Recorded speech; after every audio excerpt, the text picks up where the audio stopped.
최종 통과하면 되게 울 줄 알았어요. 아주 인기 있는 작업은 아니잖아요. 식민지 부문 온다. 항상 있던 박사의 삶과 어떤 차이가 있을까요? 또 급여 이야기가 나오니까 암울해진 나머지 할 말을 잃고 말았습니다. 고민이 되더라고요. 내 삶이라는 게. 논공 행상의 행입니다.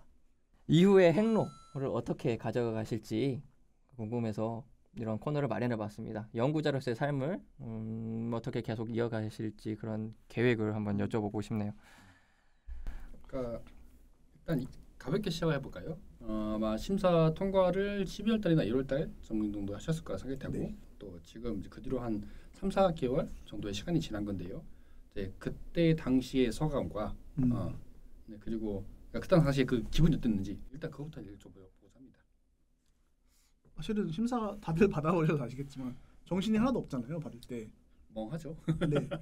더구나 저는 코로나 때문에 그 1심만 대면으로 하고 2심은 비대면으로 했거든요. 통과했다는 말도 비대면으로 줌에서 들었고 프리 같은 거 전혀 못했기 때문에 저는 약간 실감이 안 나더라고요. 그게 제가 최종 통과하면 되게 울 줄 알았어요. 너무 이렇게 그동안의 서름과 그 모든 감격이 밀려서. 회한과. 네. 근데 진짜 울 틈이 없는 게 이게 계속 과제가 있잖아요. 그러니까 퀘스트를 끝냈더니 새로운 퀘스트가 쏟아져 그러니까, 나오더라. 네. 인쇄 넘기기 전에 교정 봐야 되죠. 인쇄 나오면 납본해야 되죠. 돌려야 되죠. 커다란 산에 올라서 딱 정상에서 기뻐할 수 있는 게 아니라 뭔가 작은 이렇게 봉우리들이 계속 이어지는 것 같은 느낌. 산하면서 새로운 능선과 봉우리를 네. 넘어야 되는. 게임으로 비유하면은 이게 보스전 딱 하고 엔딩을 보고 와 끝났다 하는 게 아니라 계속 퀘스트가 계속 이어지는 거죠. 이렇게 감격에 젖을 만한 틈이 없었다는 느낌이고 지금도 사실은 그렇습니다. 네. 아직도 사실 논문을 돌리고 있거든요. 그래서 제도적으로도 그 일정 같은 것들이 상당히 더 빡빡해진 감도 있죠. 예전에 비해서. 네. 맞아요. 논문을 최종적으로 이제 제출하신 게 언제였죠? 저는 1월 초였습니다. 네. 그래도 빨리 끝난 편이네요. 잘 쉬었습니까? 한 달 동안? 한동안은 쉬긴 쉬었는데 코로나 때문에 아무래도 못 가고 자전거 여행 가는 게 계획이었는데 그것도 못 가고 그래서 거의 그냥 방콕했죠. 밀리는 잠 자고 그냥. 사실 그렇죠. 그 박사 논문 쓰고 나서는 제정신이 아니니까 쉬어도 쉰 것 같지 않은 그런 느낌이 좀 있는데. 근데 딱 한 가지는 잠이 너무 잘 와요. 수면의 질이 너무 좋아졌습니다. 꿈에 지도교수님도 안 나오시고요. 스트레스를 안 받는다는 얘기인데 네. 잠을 푹 잔다는 건 참 부러운 일입니다. 선생님도 말씀하셨지만 의외로 박사 학위 논문 쓰고 나서도 해야 할 일이 정말 많죠. 네. 쓰고 나서 이제 바로 이제 말씀하셨던 것처럼 납본과 이제 배본이라고 할까? 하여튼 뿌리는 절차 등 그리고 그 외에 이제 박사 학위를 취득했으니까 새롭게 해야 되는 일들, 한국연구재단 지원 사업이라거나 이런 등등도 알아봐야 하고요. 과정 때는 거의 생각도 안 해봤던 그런 것들 아니면 이제 뭐 시간 강사 지원이라거나 그런 것들도 이제 굉장히 많은 절차가 남아 있잖아요. 그러다 보니까 잘 쉬기가 쉽지 않거든요. 의외로. 일반적으로 이제 대학원에 오시지 않고 학부 졸업하고 바로 사회 진출하시는 분들이 겪는 일을 이제 나이 이제 38 먹고 겪고 있는 거죠. 네. 제가 사회 초년생이 된 거죠. 진짜 그렇죠. 그런 기분입니다. 초년생이면서 기분입니다. 네. 새롭게 이제 막 그 자기소개도 쓰고. 그렇죠. 하이브레인에 들어가시면 검색하고 있고 이렇게 하이브레인인지는 모르겠지만. 네. 박사 학위자들의 에브리 타임이죠. 그죠. 네. 하부요? 에타가 에브리타임 지르면 에타잖아요. 그래서 하부라고 합시다. 네. 생각해보면 또 되게 기묘한 경험인 것 같아요. 저희가 대학원 생활을 꽤 길게 하고 학위를 취득하고 이렇게 나름 직업 생활을 하게 되는 거잖아요. 근데 그 기간이 상당히 길다라는 얘기죠. 네. 사회가 저희 같은 사람을 길러내는데 30년 넘는 시간을 투여를 한 거예요. 되게 잉여적인 삶을 오랫동안 이어왔다는 것도 이런 시대가 그 전에도 있었을까 궁금해질 정도로 좀 기묘한 시대와 사회를 우리가 살아왔던 것도 같습니다. 그럼에도 불구하고 우리의 삶은 계속해서 이어져야만 하겠고요. 그래서 또 다음 질문으로 자연스럽게 넘어갈 수 있을 것 같습니다. 앞으로 홍덕구 선생님은 어떤 방면으로 더욱 파고들려고 하시는지 그런 게 궁금하거든요. 뭐 새로운 관심사가 생긴 부분은 없습니까?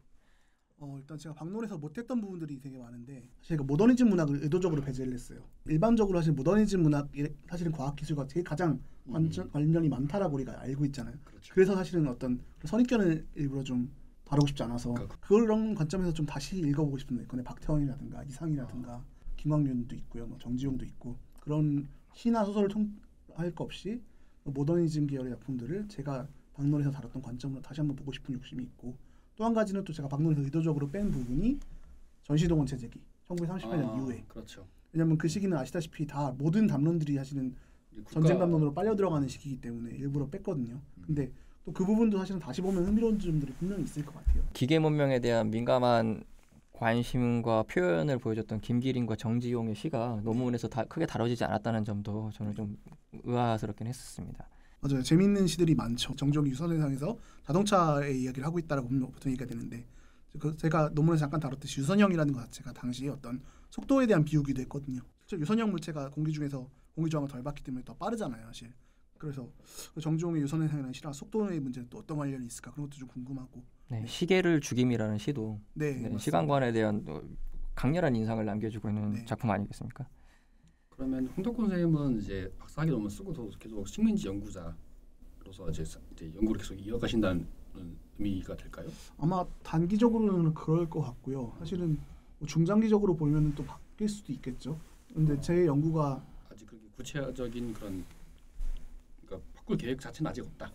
네, 아직은 단기적으로는 없습니다. 근데 저는 과학기술과 인문과학의 관계라는 거는 시대를 막론하고 존재하는 중요한 테마이기 때문에 사실은 제 문제실 가지고 시대를 바꾸더라도 충분히 좀 의미 있는 이야기들을 할 수 있지 않을까. 사실 이런 얘기를 왜 들었냐면, 그러니까 또 박사학위 논문을 쓰고 나서 학위 논문을 쓰고 나서는 일단 지금까지 썼던 작업들을 매듭짓고 아예 새로운 주제 내지는 새로운 시대로 넘어가시는 분들도 꽤 있잖아요. 네네, 그것도 이제 본인의 연구에 어떤 참신함을 더하는 방법 중 하나일 텐데 이제 선생님께서는 식민지 시대 쪽에서 좀 더 하고 싶은 작업 하겠다고 하셨으니까 아직은 어떤 식민지 연구에 식민지 시대 문학의 연구에 아직 가능성이 남아 있다. 혹은 본인이 하고 싶은 작업이 남아 있다라고 생각을 하시는 거죠. 네, 맞습니다. 그러니까 최근 와서 사실 식민지 시대 연구가 그렇게 아주 인기 있는 작업은 아니잖아요. 굉장히 마이너해졌죠. 특히 최근에는 한 8, 90년대 이후에 현대 문화사 쪽으로 많이 연구하는 추세라서 더 그런 면이 있는데 저도 이제 슬슬 소외되기 시작하는 그런 시대를 연구하고 있어서 좀 그게 남의 얘기 같지는 않은데요.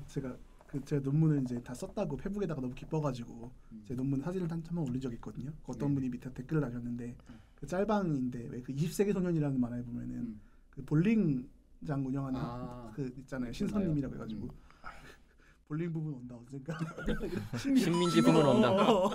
그 짤방을 달아주셔가지고 어떤 분이 빵 터진 적이 있는데 그 누군지 기억납니다. 네, 그분도 이제 같이 식민지 그분도 우주 여행을 하죠 결국에. 네, 맞아요. 돈 많이 벌어가지고 그걸 보면서 약간 근데 과연 다시 올까? 라는 생각도 좀 들긴 하는데 그래서 저는 그렇기 때문에 이게 식민지 연구라는 그런 시대에서 벗어날 수 없겠지만 관점은 사실은 바뀔 수 있다고 생각을 해요. 그걸 식민지성으로 볼 건지 근대성으로 볼 건지 만해도 사실 상당한 차이들이 있는 거고 어느 쪽에 좀 더 관점을 무게를 둘 건지에 따라 달라질 수도 있고 뭐 제가 했던 작업처럼 그 식민지 건데 그 이념으로 볼 건지 아니면은 뭐 과학으로 볼 건지 기술로 볼 건지 사실 다 여러 가지 가능성은 저는 열려 있다고 봅니다. 저는 되게 그 오타쿠스러운 연구자라고 생각을 하거든요. 그러니까 연구자들의 스타일이 다를 수 있다면 저는 되게 비평가적인 연구를 잘하시는 분들이 있고 어떤 그러니까 담론의 지형도라든가 지식의 지형도를 잘 그리시는 분들이 있고 또 저처럼 이렇게 파고드는 걸 좋아하는 그런 연구자들이 있다고 생각하는데 아마 최진 선생님도 좀 그런 스타일 아니신가요? 저도 이제 그런 담론보다는 사실관계를 다루는 걸 좋아하는 편이죠. 제가 제일 잘할 수 있는 작업들은 사실은 뭐 딴 게 아니라 저는 소설 텍스트를 꼼꼼히 읽고 그 안에서 어떤 정말 디테일들을 잡아내서 그걸 가지고 새로운 의미를 확장시켜내는 그런 작업이라고 생각을 하고 그렇기 때문에 저는 아직까지 식민지 시기가 좀 재밌는 것 같아요. 그러니까 선생님이나 뭐 저나 이런 세대들은 사실 당시 어떤 디테일들을 보여주는 그런 텍스트 같은 것들을 보는 걸로 이제 학문적인 공부를 했던 20년대를 보려면 개벽을 무조건 맞춰야 되는 거죠. 그런 식이죠. 그러니까 50년대 60년대라면 사상기고 그런 식인데 그러니까 최근에서는 그런 잡지 연구가 별로 인기가 없다는 얘기를 들었어요. 그러니까 그게 아마 그 잡지 보는 작업 자체가 좀 재미가 없는 작업이라고 생각이 되나 보죠. 그리고 아마 그런 요인도 있을 것 같습니다. 이 시기가 최근으로 거슬러 올라올수록 매체들이 폭발하다 보니까 특정 잡지가 그 시대 자체를 대변할 수 없는 것들도 있고 하는 부분들이 분명히 있어 보여요. 그럼에도 이제 그 1차 자료를 살펴보는 기본기가 탄탄해야지 좀 심도 있는 연구가 나올 수 있을 법하다 라는 그 기대나 우려 포함되어 있는 발언을 하고 계신 건가요? 그렇죠. 그런 면에서 사실 좀 더 그러니까 선생님들도 그렇지만은 앞으로도 좀 뭐랄까 그런 이론이나 담론이 아니라 그러니까 좀 디테일들 파고드는 논문이 더 나왔으면 좋겠다는 바람을 저는 늘 갖고 있거든요. 이제 그런 의미에서 더 새삼 의미를 부여하고 싶은 논문이기도 하고요. 또 이제 논문 얘기를 해왔으니 이제 그런 장기적인 전망들 선생님 앞으로 과제만이 아니라 좀 더 선생님이 근황에 대해서 얘기해볼까요? 사실 박사 학위 취득 이후의 삶이라고 하는 게 그러니까 사실 어느 단계든 간에 단계를 넘어선 사람이 볼 수 있는 것은 그 단계를 넘지 못한 사람들이 볼 수 있는 것과는 다른 거잖아요. 맞습니다. 그래서 그러니까 박사 취득 이전에 상상했던 박사의 삶과 음. 지금의 선생님 겪고 계시는 삶이 어떤 차이가 있을까요? 또 엄청 크죠. 굉장히 많은 차이가 있을 것 같긴 그 한데요. 아시겠지만 포닥이라는 게 있지 않습니까, 여러분? 그렇죠. 그 포닥이 뭐냐면 포스트 닥터의 주인말이거든요. 근데 저는 제가 생각하는 포닥은 약간 그 포대기처럼 포근한 이렇게 뭔가 날 감싸주는, 그러니까 약간 박노 쓰고 나면 내가 포닥을 신청해서 2년 정도는 푹 쉬기도 하고 내가 뭔가 성과의 압박에서 벗어나서 원하는 공부도 하고 원하는 공부도 하고 여행도 다니고 뭔가 여행 가면 안 되죠, 물론 포닥 때문에. 그러니까 그 네. 나를 포대기처럼 감싸주는 뭔가 그런 제도적인 게 있을 거라고 생각했는데 포닥을 딱 작년까지 뽑았더라고요. 그러니까 그리고 올해부터 포닥이 없어지고 학술연구 교수라는 제도로 통합이 됐는데 아시다시피 학술연구 교수 제도는 엄청나게 그 경쟁이 치열한, 사실은 뭔가 그렇죠. 제가 생각하는 것처럼 그런 그 행복한 박사 후의 삶이라는 거는 존재하지 않았고, 또 더구나 이제 강의를 바로 시작하게 되면서 되게 이렇게 뭐랄까 진짜 생활 전선에 내가 떠밀려 나온 같은 느낌들이 되게 있습니다. 제 주변에서 박사 학위 취득하시는 분들을 보면, 그러니까 사실 그렇다고 좀 약간 연배가 있으신 분들인데 보통 뭐 어디 연구 교수라거나 무슨 뭐 어디 포닥이라거나 등등을, 그러니까 제가 봤을 때는 너무 쉽게 다들 하고 계셨던 거예요. 그래서 박사 학위를 받고 나면 맞아요. 네. 저렇게 뭐 당연히 한 연봉 얼마씩 받으면서 당연히 공부를 편하게 하겠거니라고 생각을 했던 적이 없지 않았는데 막상 박사 학위를 받고 보니까 그분들은 사실 학계에서 굉장히 높은 평가 받는 분이었던 거죠. 그러니까 저도 제가 석사 때 딱 생각했던 저의 삶이라는 거는, 제가 석사 과정 때 이미 강의를 하고 계시거나 연구원 자리에 계시던 선배들, 그러니까 뭐 교수까지는 우리는 바라지도 않았죠, 우리 세대에서는. 근데 최소한 그 정도의 삶을 누리면서 예컨대 뭐 강의를 안정적으로 몇 개를 한다든가 아니면은 연구원 자리 하나씩 있다든가 그런 정도의 삶을 생각하고 들어온 건데, 사실은 훨씬 현실은 더 척박하더라고요. 네. 제가 약간 성인용 버전으로 해도 됩니까? 그래서 선생님이 제자들이 보고 있을 수 있지 않습니까? 제 제자를 이런 거 안 봅니다. 너무 뭐라고요? 수위가 높으면 제가 센서드 한번 박아드리겠습니다. 알겠습니다. 제가 지금 강의를 8학점 하고 있는데 한 달에 버는 돈이 한 150 조금 넘어요, 세후로. 그러니까 진짜 막말로 내가 지금 나이 38에 150 벌자고 내가 지금까지 이 10년을 공부했나? 뭐 공부가 돈 벌려고 하는 거 아니지만, 근데 돈 없으면 우리 못 살잖아요. 우리가 너무 뜯어먹고 살 수 없잖아요, 사실은.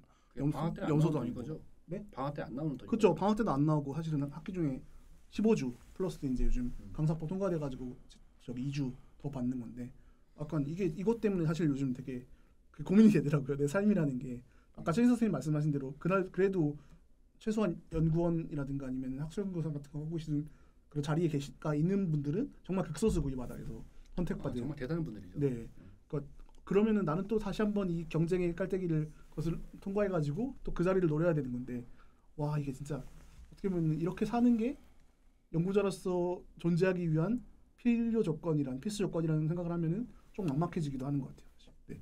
또 선생님은 과정 중에 그런 대중 강의도 몇 번 해보셨던 걸로 기억을 하는데, 네, 인문학 협동조합 활동을 꽤 오랫동안 해오셨고, 네. 네, 대중 강연 경험이 혹시 또 대학에서 강단에 섰을 때 경험과도 상당히 많은 영향을 주었을 거라고 짐작을 하고 있습니다. 근데 좀 재밌는 거 그거 같아요. 그러니까 제가 지금 하는 강의는 다 교양 강의고 제 전공 분야라는 사실은 거리가 먼 강의들인데, 근데 그럼에도 불구하고 내가 또 가르치면서 얻는 것들, 아니면은 또 은연중에 내가 공부한 것과 내가 그 하고 있는 교양 강의의 커리큘럼을 연결시키는 거, 그런 것들은 좀 있더라고요. 그래서 사실은 저는 뭐 강의 자체가 너무 괴롭거나 그러지 않은데, 이제 아까 말씀드렸다시피 그 박한 그 강사와 네 정말 진짜 옛날에 훈장똥은 개도 안 먹는다는 말인데 왜 그런지 모르겠습니다.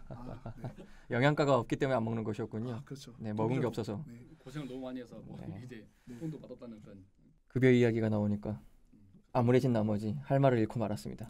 정신이 아득해지고 말았습니다. 죄송합니다. 근데 사실 그게 좀 그렇기도 한 것 같아요.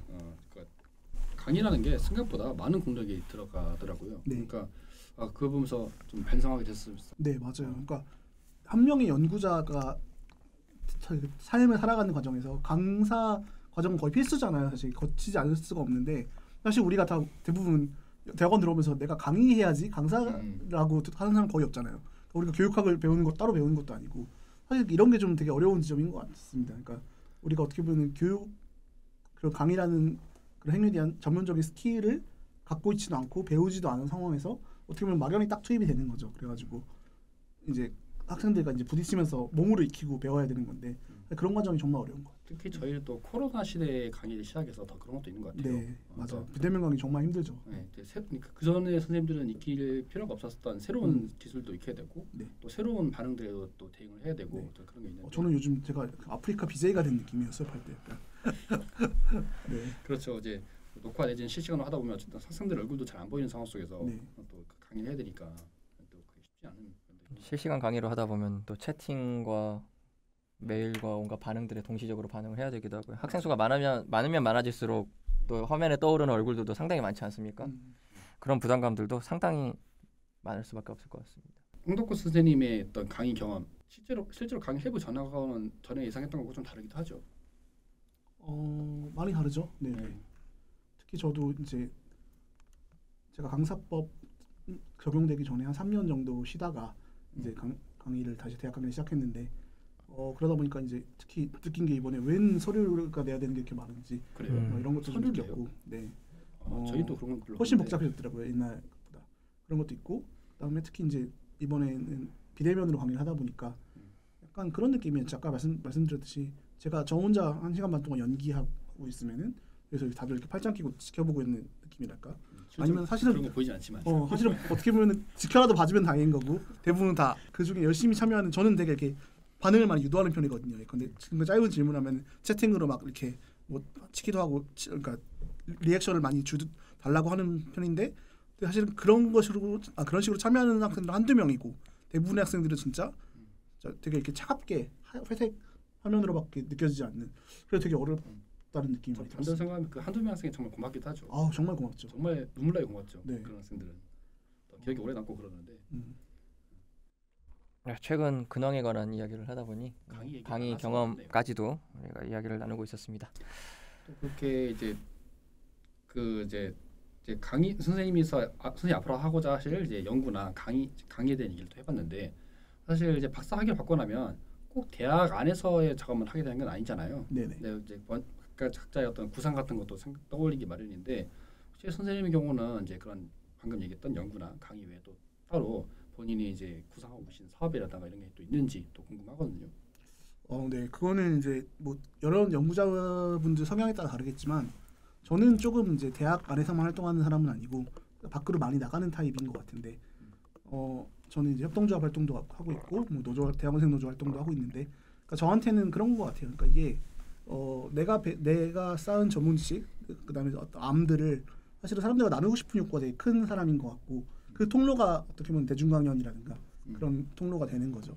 그래서 저는 모르겠습니다. 앞으로 이제 제가 얼마나 그런 활동을 하게 될지 모르겠지만 제 욕심은 항상 그런 연구자가 되고 싶어요.